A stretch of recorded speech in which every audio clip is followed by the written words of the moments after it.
There's an enlightening and sometimes slightly painful exercise one can do by oneself to learn a bit more about the origins of how one feels and behaves. Pick out something emotional that you know you're not very good at now and write it down on a sheet of paper. Here are some examples.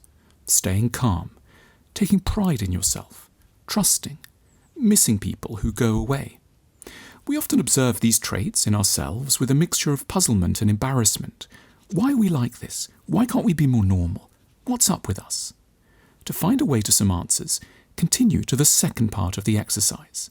Insert the above entries into the following sentence.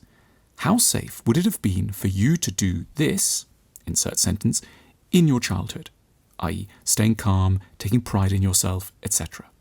Now, try to reflect on why it might have been unsafe to do or feel a certain way in the past. It didn't feel safe to feel calm because maybe someone was drinking heavily in the house.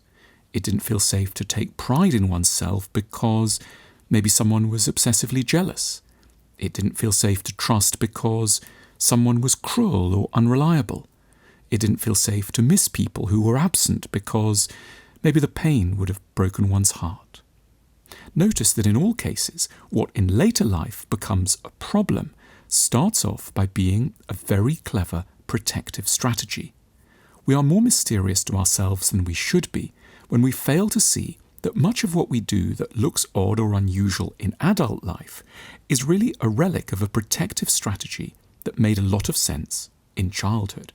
The point of waking up to the origins of a protective strategy is that we can then learn to see that it isn't necessary to hold on to it any longer.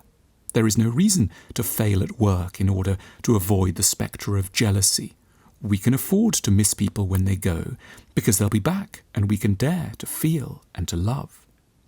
We need not continue our loyalty to our past protective strategies once we understand the particular circumstances that once made them so necessary and that now no longer apply.